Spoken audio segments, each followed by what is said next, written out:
Ang vlog na ito ay tungkol sa mga kadahilanan kung bakit maganda magnegosyo ng motorcycle helmet sa panahon ngayon. Bago yan, kung hindi niyo po ako kilala, ako nga po pala si JP Tuazon, isa po akong business owner, entrepreneur, at isa rin akong empleyado. At isa rin po akong licensed electrical engineer. So, simulan na natin mga kaibigan.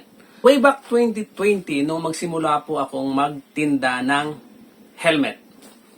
6 na piraso po yung sinimulan ko. Dahil after po ng mga business na ginawa ko, na pinasok ko, na hindi nagmaterialize, nalugi, nagsara, walang pinatunguhan, ay talagang nakakapanglumo naman po. Pero dahil sabi ko nga doon sa mga video ko nung nakaraan na wala akong kadala-dala.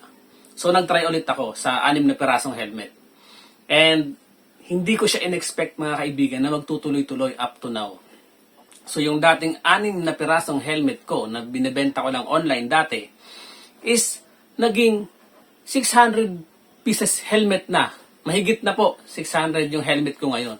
So hindi ko siya in-expect na magtutuloy-tuloy after 4 years and up to now mga kaibigan. Ano nga ba yung mga kadahilanan kung bakit maganda mag-business ng motorcycle helmet? Ano nga ba yung mga naging dahilan bakit yung sinimulan kong business na hindi naman talaga ako aligned doon sa helmet na yon is nagtuloy-tuloy up to now. So, may mga dahilan akong nakita o nahanap o napansin kung bakit maganda magnegosyo ng motorcycle helmet sa panahon ngayon. Number 1, ayon po sa nakita kong datos or statistic na nakita ko online, noong 2022, meron pong 7.81 million tricycle and motorcycle users sa buong Pilipinas. So kung i-percentage po natin yon, pwedeng sabihin natin na 90% doon motor, 10% yung tricycle. Pero ano't ano man, mas malaki pa rin yung ratio ng motorcycle users doon. So 7.81 na yon, pagpalagay ng 90%, napakalaki po ng percentage na nagmumotor doon. So talagang yung market nandoon. 2022 pa po yun mga kaibigan. 2024 na po ngayon. Ibig sabihin mas tumaas pa po. Talagang kita mo sa perspective mo na meron kang market na pagdadalhan ng produkto mo. Pangalawa pong nakita kong reason kung bakit napakagandang magnegosyo ng helmet sa panahon ngayon. Sa lumalalang traffic, sa napakalalang traffic, kahit saan mong sulok ng Pilipinas mga kaibigan, aminin mo natin hindi, talagang laganap, talamak ang traffic sa bansa natin.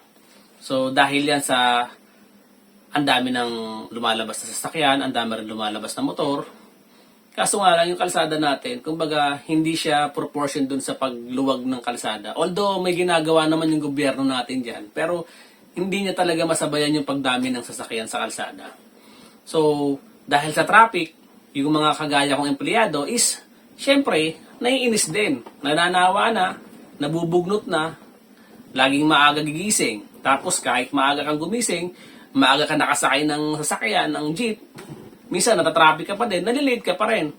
O kahit may shuttle kayo, ang aga mo talagang gumising. Sobrang ang daming oras na nawawala. Although minsan nakakatulog ka naman sa shuttle. Pero iba pa rin po yung tulog sa bahay.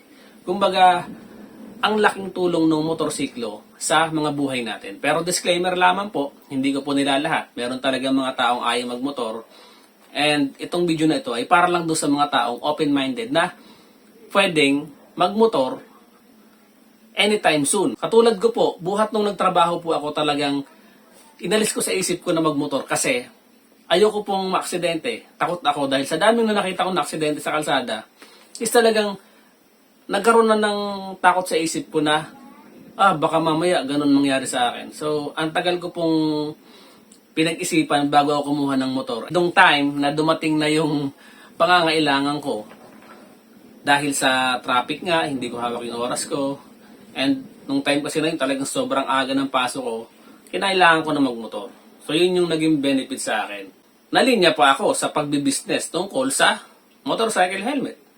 So, ang pinakahuli pong reason ko na nakita kung bakit napakagandang mag-business ng helmet sa panahon ngayon at sa mga darating na panahon pa ay nagiging lifestyle na po ng mga riders, ng mga tao, ng mga nagmumotor, yung pagmumotor. kung dati-rati po, magta-travel tayo, magko-commute pa tayo, sasakay tayo ng bus, ng van, arkila pa tayo. Ngayon po, yung mga riders, may mga grupo na, or kahit nga minsan solo rider pa, minsan couple lang, iikot ng buong Pilipinas. Pupunta sa beach, pupunta sa norte, sa south, Bicol, kung saan-saan po, nakagamit natin yung motor para makapag-enjoy. So, ibig sabihin po, kung ngayon, ganun na yung trend ng ating mga riders, pataas pa po ng pataas yan mga kaibigan. Dahil nga, yung iba, ayaw na matraffic.